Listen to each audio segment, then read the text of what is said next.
আসসালামু আলাইকুম। সবাই কেমন আছেন? আশা করছি আল্লাহর রহমতে সবাই ভালো আছেন। তো আমার হাতে এখন যে ফোনটি আপনাদেরকে দেখাচ্ছি, এই ফোনটি হচ্ছে Infinix Hot 40i। তো এই ফোনটির প্রবলেম হচ্ছে চার্জিং এরর আসে। তো এটি হচ্ছে অ্যানাদার শপ থেকে রিটার্ন আসছে, এই কাজটি হয়নি। তো আসলে কি ধরনের এরর আসে আমি যদি আপনাদেরকে পরীক্ষা করে দেখাই, তাহলে অবশ্যই আপনারা এই বিষয়টি বুঝতে পারবেন। তো এখানে হচ্ছে আমি স্ক্রিনে আপনাদেরকে দেখিয়ে বোঝানোর চেষ্টা করব। তো এখানে হচ্ছে আমি আপনাদেরকে চার্জিং প্লাগ করে দেখাই। এই যে দেখেন, এখানে হচ্ছে চার্জিং আমি প্লাগ করে দিলাম। এখানে কিন্তু এম্পিয়ার নিচ্ছে, আবার একটু পরেই কিন্তু এম্পিয়ারটি ছেড়ে দিচ্ছে।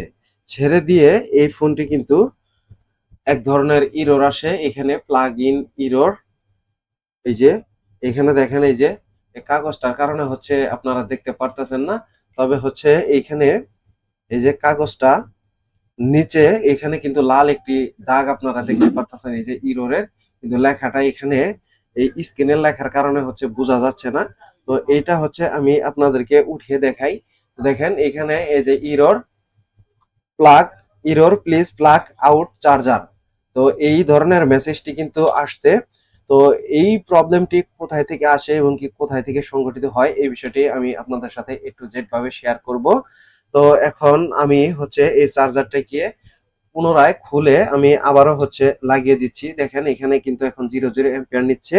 এখন আমি চার্জারটাকে আবারও প্লাগ করে দিলাম, প্লাগ ইন করে দিলাম। এখানে দেখেন 1.8 1.7 এরকম ধরনের এম্পিয়ার নিয়েই কিন্তু একটু পরে হচ্ছে এই চার্জিং লাইনটা ছেড়ে দিয়েই ইরর চলে আসে। তো এটি হচ্ছে আমি এখন আপনাদেরকে সলভ করে দেখাবো। এখানে দেখেন পার্সেন্টেজও আসে, পার্সেন্টেজ আসার পরে এখানে কিন্তু এম্পিয়ারটা 0 হয়ে যায় এবং কি ইরর আসে। তো এই প্রবলেমটি কোথায় থেকে সংঘটিত হয় আমি আপনাদেরকে মাইক্রোস্কোপের মাধ্যমে দেখানোর চেষ্টা করতেছি। তো এখানে আমি আপনাদেরকে যে জিনিসটা এখন দেখাবো সেটা হলো যে দেখেন এখানে বেশ কিছু কম্পোনেন্ট এখানে কিন্তু কাজ করা রয়েছে। আর এখানে একটি রেজিস্টর, এটা সম্ভবত উলট পালট করেছিল কেউ। এখন এখান থেকে এই জিনিসটা হচ্ছে মিসিং মনে হচ্ছে এখানে, বা এক জায়গা থেকে গিয়ে অন্য জায়গায় সরে গিয়েছে, না হলে এই রেজিস্টর গুলো কোথাও না কোথাও কোনো ধরনের পার্থক্য আছে। এখানে এই রেজিস্টরটা থাকার কোনোভাবেই কিন্তু কথা না। এই বিষয়টা হচ্ছে আমি আবারও আপনাদেরকে ই করে দেখাই। এখানে যত যত রেজিস্টর আছে, এখানে একটা ক্যাপাসিটর আছে, আর সবগুলো কিন্তু রেজিস্টর। এগুলোর কিন্তু যথাযথ ভ্যালু কিন্তু এখানে রয়েছে। তো এটি আসলে এখানেও কাজ করা হয়েছে, টেম্পারেচার লাইন এবং কি এডিসি লাইন। তো এখান থেকে হচ্ছে আমি মাল্টিমিটারের মাধ্যমে আপনাদেরকে এখন পরীক্ষা করে দেখাই যে এখানে রেজিস্টরের যে ভ্যালুগুলো থাকে এগুলো যথাযথ ঠিক আছে কিনা এবং কি এখানে কোনো ধরনের প্রবলেম আছে কিনা, যেহেতু এখানে একটি রেজিস্টর আমি উলট পালট ভাবে এখানে আমি দেখতে পারতাছি। তো এখান থেকে হচ্ছে মিটারটাকে আমি ওহমস মোডে নিয়ে নিলাম। এইখানের যে দ্বিতীয় যে রেজিস্টরটা এই যে আপনারা দেখতে পাচ্ছেন ছোট, তো এটাকে আমি আরেকটু ঝুম করে দিই, ঝুম করে দিলে হয়তো একটু দেখার সুবিধা হবে। এইখানের যে প্রথম যে রেজিস্টরটা আছে এটা হচ্ছে 2.4 কে, এক একটাতে এক এক রকম ব্যবহার করে, আবার কিছুটাতে 4.7 কে ব্যবহার করে, আবার কিছুটাতে হচ্ছে 10 কে ব্যবহার করে। দেখি এখানে কোন রেজিস্টারটা ব্যবহার করেছে, এই বিষয়টা হচ্ছে আমরা এখন দেখবো। এখানে হচ্ছে 10 কে ব্যবহার করেছে। আর নিচে যেটা থাকবে এটা হচ্ছে 1 কে হলেও চলবে এবং কি 512 কে হলেও এখানে চলে যাবে। তো এটা হচ্ছে 1 কে রেজিস্টর। তো এখানে আমরা যথাযথ কিন্তু ঠিক পাইলাম। এখানে হচ্ছে আমরা কানেক্টরের এখানে যাই, কানেক্টরের এখানে যাওয়ার পরে এখানে ডায়োড মোডে চেক দিই যে ভ্যালু এখানে কত আসে, এই বিষয়টা হচ্ছে আমি দেখার চেষ্টা করব। তো এখানে হচ্ছে এইখানে আমরা চেক দিলে পেয়ে যাব। তো এখানে দেখেন হচ্ছে এখানে 986 এরকমই ভ্যালু থাকবে। এখানে কিন্তু লাইনটা যথাযথ ভাবে ঠিক রয়েছে। তবে হচ্ছে এইখানে যে রেজিস্টরটা আমরা পাবো, এই রেজিস্টরে হচ্ছে আমরা 1.8 ভোল্টেজ পাবো। তো এখানে হচ্ছে চার্জারটা আমি পুনরায় আবারও প্লাগ ইন করে দিচ্ছি। প্লাগ ইন করে দেওয়ার পরে এখানে দেখি আমরা 1.8 ভোল্টেজ আসে কিনা। যদি 1.8 ভোল্টেজ যদি না আসে, সেই ক্ষেত্রে আমরা কিভাবে এই লাইনটা রিপেয়ার করব এই বিষয়টা হচ্ছে আমরা ক্লিয়ার করে নিব এখন। মিটারটাকে আমি ডিসি ভোল্টে সেট আপ করে নিলাম। সেট আপ করে নেওয়ার পরে আমি এখানে দেখবো যে 1.8 ভোল্টেজ আসে কিনা, নাকি হচ্ছে কোথায় থেকে মিসিং। এই রেজিস্টরের মধ্যে আমরা 1.8 ভোল্টেজ পাবো। তো এখানে কিন্তু আমরা হচ্ছে কোনো ধরনের ভোল্টেজ আমরা এখানে পাচ্ছি না, এই যে দেখতেই পারতেছেন। তো এইটার মধ্যেও কিন্তু হচ্ছে কোনো ধরনের ভোল্টেজ আমরা পাইনি, এই প্রান্তেও কোনো ভোল্টেজ নাই। তো এখানে হচ্ছে আমরা ব্যাটারিটাকে সংযুক্ত করে দেই, ব্যাটারিটাকে সংযুক্ত করে দিয়ে দেখি যে এখানে কোনো ধরনের ভোল্টেজ আসে কিনা। অনেক সময় এখানে ভোল্টেজ ব্যাটারি অ্যাক্টিভ না হওয়া পর্যন্ত এখানে ভোল্টেজ আসবে না। এখন এখানে দেখেন আমি ব্যাটারিটাকে লাগিয়ে দিয়েছি, এখন আমি আবারও পুনরায় ভোল্টেজটাকে চেক করে নিচ্ছি। তো দেখেন এখানে কিন্তু 1.2 ভোল্টেজ আসতেছে, এখানে 1.2 ভোল্টেজ আসলে চলবে না, 1.8 থাকতে হবে। তো দেখেন এইখানে কিন্তু 2.8, এখানে 2.8, তার মানে হচ্ছে ব্যাটারি থেকে ফিডব্যাক লাইনটা ওইখানে দেখাচ্ছে। এখানে কিন্তু 1.8 ভোল্ট আমরা দুইটা রেজিস্টারের মধ্যে কোনো একটা রেজিস্টারের মধ্যেও কিন্তু পাইলাম না, এখানে কিন্তু পাইলাম হচ্ছে 1.2 ভোল্ট। 1.2 ভোল্ট হলে হচ্ছে আরো 0.6 ভোল্ট লাগবে কিন্তু এখানে, তাছাড়া কিন্তু হবে না। এখানে মেইন কথা হচ্ছে 1.8 ভোল্ট আমাদেরকে আসতেই হবে। তো এখন এই ভোল্টেজটা আমরা কোথায় পাই, এই বিষয়টা হচ্ছে আমরা দেখে নিব। তো এখানে হচ্ছে আমরা পাওয়ার আইসির পাশে চলে আসলাম, চলে আসার পরে এখানে যে আমরা ক্যাপাসিটরটা পাচ্ছি, এই ক্যাপাসিটরে আমরা 1.8 ভোল্টেজ পাওয়ার কথা। তো এখানে আমরা 1.8 ভোল্টেজটা কিন্তু পাচ্ছি না। তো দেখেন বন্ধুরা, এখানে এই যে বড় ক্যাপাসিটরটা, এই ক্যাপাসিটরের মধ্যে আমরা 1.8 ভোল্টেজ পেয়ে গেলাম।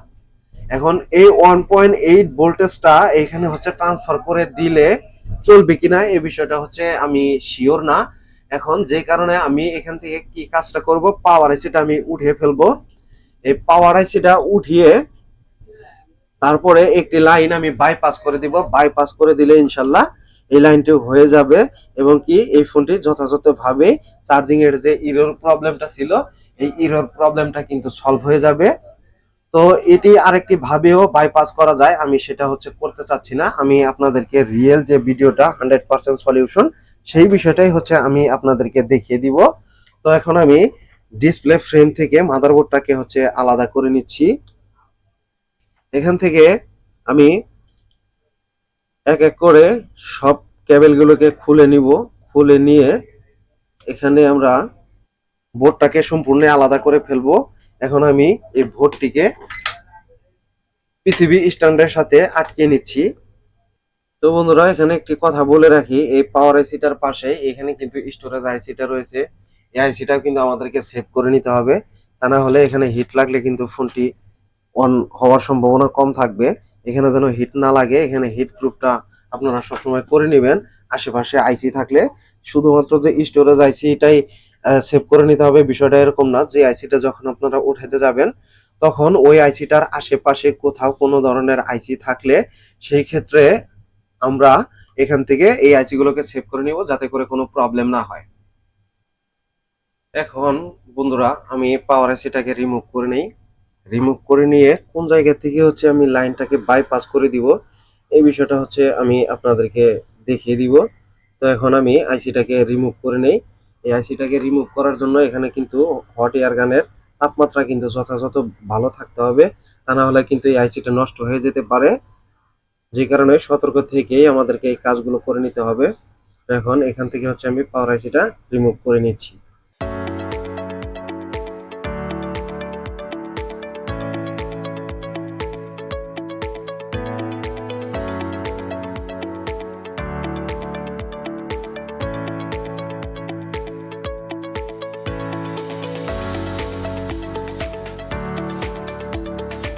এখানে হচ্ছে বন্ধুরা, আমি আরেকটা জিনিস আপনাদেরকে ক্লিয়ার করে দিই। আবার অনেকে বলতে পারেন যে হচ্ছে আপনি পাওয়ার আইসিটা চেঞ্জ করে দিলেন। তো আসলে এখানে হচ্ছে পাওয়ার আইসিটা আমরা চেঞ্জ করি কিনা, এই কারণে আমি হচ্ছে যে এই পাওয়ার আইসিটাতে একদম স্কেচ করে নিচ্ছি, যাতে করে হচ্ছে আপনাদের সন্দেহ না থাকে।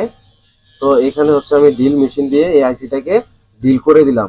অনেকে আবার বলতে পারেন যে পাওয়ার আইসিটা হচ্ছে আপনি চেঞ্জ করে দিয়েছেন, যার কারণে সলভ হয়ে গেছে, এটি জাম্পারে কোনো কাজ হয়নি। আসলে অনেকে অনেকে অনেক ভাইরাই বিভ্রান্তিকর কথা বলে থাকেন। তো যার কারণে হচ্ছে এটা আমি প্রমাণ করার জন্য এখানে আমি পাওয়ার আইসিটাকে ড্রিল করে দিলাম। তো দেখেন এখানে কিন্তু এখনো স্পটটি রয়ে গেছে। এই যে আপনারা এখানে আমি একটু থিনার দিয়ে দিচ্ছি। এই যে দেখেন এখানে দেখতেই পারবেন। তো এখন এখান থেকে হচ্ছে আমি সরাসরি আইসিটাকে উঠিয়ে ফেলি, তারপরে হচ্ছে আবারও আপনাদের সামনে ফিরে আসবো।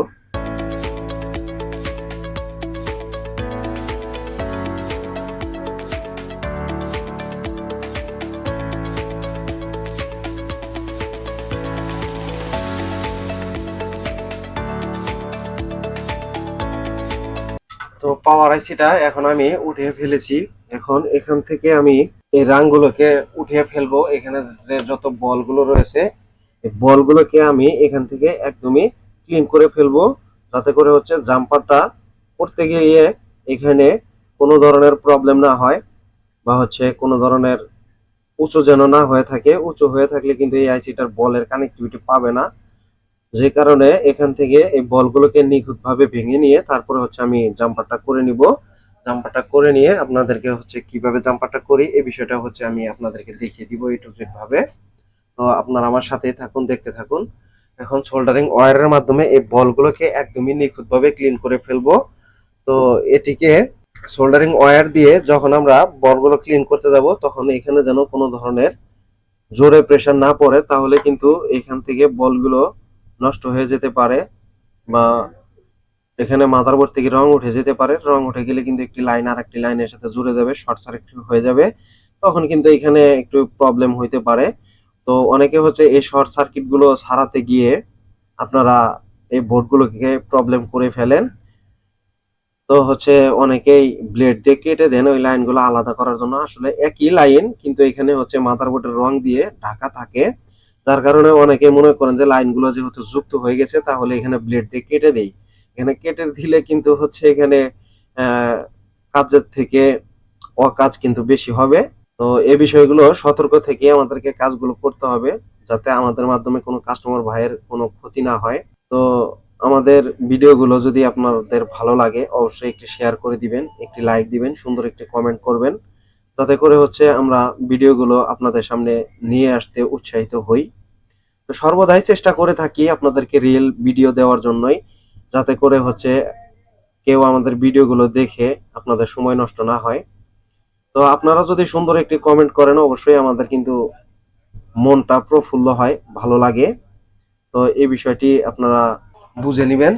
তো এখন এখানে আমি এই বোর্ডটাকে হচ্ছে ক্লিন করে নিচ্ছি। আমি বোর্ডটাকে সম্পূর্ণরূপে ক্লিন করে ফেলবো, যেহেতু এখানে পেস্ট রয়েছে। তো এখানে বন্ধুরা আমাদের বোর্ডটি কিন্তু যথাযথভাবে ক্লিন করা শেষ হয়ে গেল। এখন আমরা জাম্পারটা কোন বল থেকে কোন বল পর্যন্ত করব এই বিষয়টা হচ্ছে আমি আপনাদেরকে ক্লিয়ার করে দিচ্ছি। এইখান থেকে আসতে হবে হচ্ছে আমাদের উপর থেকে শুরু করবেন। উপরের যে কর্নারের বল, এখানে 1 2 3 4, এখানে আসার পরে 4 নাম্বার বলটা শেষ হয়ে গেল। তারপরে এখানে হচ্ছে এই লাইনের মধ্যে আমরা তিনটা লাইন পাবো, মানে তিনটা বল পাবো। তিনটা বলের হচ্ছে লাস্টের বল। এই তিনটা বলের হচ্ছে লাস্টের বলে আমরা এখানে জাম্পার করব এখান থেকে। আর আরেকটা বল আমরা জাম্পার করব এদিক থেকে গুনে নিচ দিকে আসব। এখান থেকে আমরা শুরু করব 1 2 3 4 5 6 7, সরি আবার হচ্ছে বলগুলোকে কাউন্ট করে নিচ্ছি। তো হচ্ছে এখান থেকে আমরা গুনে নিব 1 2 3 4 5 6 7 8 9। এখান থেকে শুরু করে নিচ দিকে 9 নাম্বার বল পর্যন্ত আসতে হবে। এখানে এই যে 9 নাম্বার বল হচ্ছে এইটা। এখান থেকে শুরু করে আমরা এদিকে আসব 1 2 3 4 5 6, 6 নাম্বার বলটা। এই 6 নাম্বার বলের সাথে এই বলের সাথে হচ্ছে আমরা লাইনটা সম্পৃক্ত করে দিব, জুড়ে দিব, যাতে করে হচ্ছে এখানে 1.8 ভোল্টেজের লাইন আছে, এখান থেকে সরাসরি আমাদের ওখানে চলে যায়। তো এখান থেকে হচ্ছে আমি সরাসরি জাম্পারটা করে নিচ্ছি, আর ভিডিওটাও অনেকটা বড় হয়ে যাচ্ছে। এখানে হালকা একটু লিকুইড পেস্ট আমরা দিয়ে দিব, যাতে করে হচ্ছে বলটা খুব স্মুথলি ভাবে এখানে আমরা জাম্পার করতে পারি।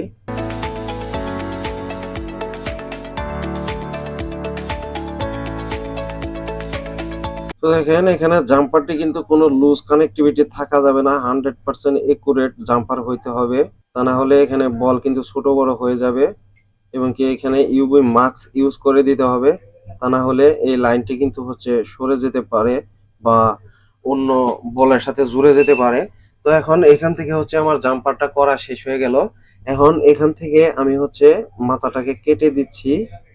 কেটে দিয়ে এখানে হচ্ছে আমি একটু ক্লিন করে নিব হালকা, যাতে করে হচ্ছে ইউবিটা এখানে খুব সুন্দরভাবে লেগে যায়, ইউবিতে কোনো ধরনের প্রবলেম না হয়।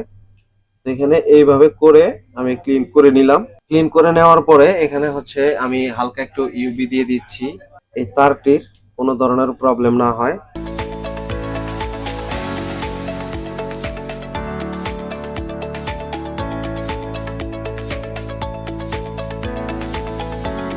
এখানে ইউবিটা লাগিয়ে দিলাম। এখন ইউবি ল্যাম্পের মাধ্যমে এই আঠাটাকে শুকিয়ে দিতে হবে। এটি হচ্ছে মূলত 30 সেকেন্ডের মতো এখানে লাইটটা ধরে রাখলেই চলবে। তো এখানে হচ্ছে আমি ইউবিটাকে শুকিয়ে নিলাম। তো দেখেন এখানে হচ্ছে ইউবি ল্যাম্পের মাধ্যমে এটি কিন্তু অল্প সময়ের মধ্যেই এই আঠাটি শুকিয়ে যাবে।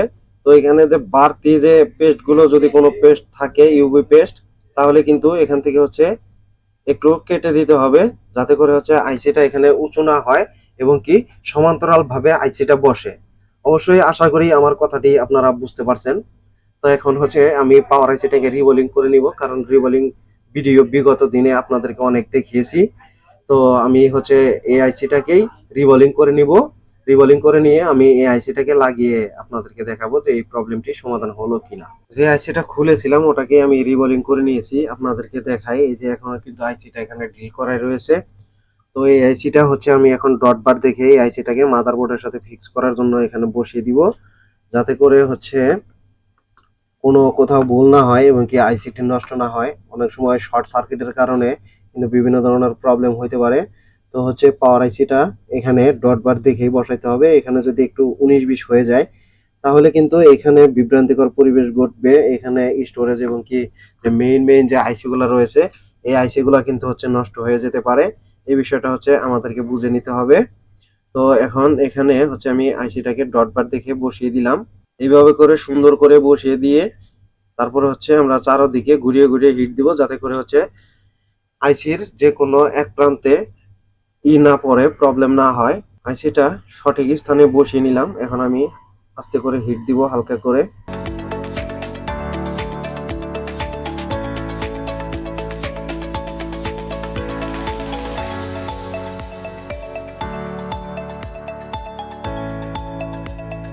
তো আইসিটা ইনস্টল করা শেষ। এখন আমাদের চেকিং এর পালা।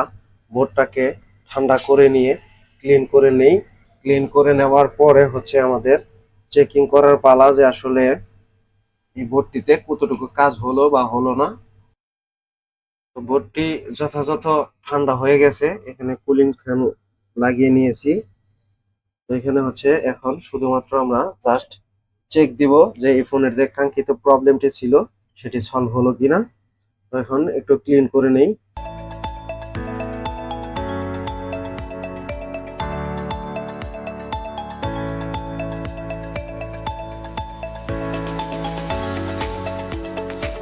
তখন কিন্তু অ্যাম্পিয়ার চার্জারে কিন্তু কোনো ধরনের অ্যাম্পিয়ার লোড নিচ্ছিল, একটু পরে কিন্তু ছেড়ে দিচ্ছিল। এখন আমরা দেখি যে কি ধরনের লোড নেয় এবং কি এরর যে প্রবলেমটা ছিল সেই প্রবলেমটি সলভ হলো কিনা। এই বিষয়টা হচ্ছে আমরা এখন দেখব। দেখেন এখানে 1.3 নিচ্ছে। তো এখানে কিন্তু বরাবরের মতো অ্যাম্পিয়ারটা আবারও নিচ্ছে, যে এখানে 1% আসছে। এবং কি এখানে দেখেন যথাযথভাবেই এই ফোনটি কিন্তু এখন চার্জ নিচ্ছে। ইরোরের যে প্রবলেমটা ছিল, ইরোরের প্রবলেমটা কিন্তু এখন সলভ হয়ে গেছে। তো আশা করি আমার কথাটি আপনারা বুঝতে পারছেন। তো দেখেন এখানে ভালোভাবে দেখা যাচ্ছে না, স্টিকারটাকে উঠিয়ে আমি আপনাদেরকে হচ্ছে দেখিয়ে দিচ্ছি। এই যে দেখেন এখানে এই যে এখন 1% চার্জ কিন্তু এখানে আমরা দেখতে পারতাছি। এই যে আসলে লাইটের কারণে অনেক সময় প্রবলেম গুলো হয়। তো এই কাজের স্টেপটা ছিল এরকমই। আশা করি বুঝতে পারছেন। আসসালামু আলাইকুম, সবাই ভালো থাকবেন।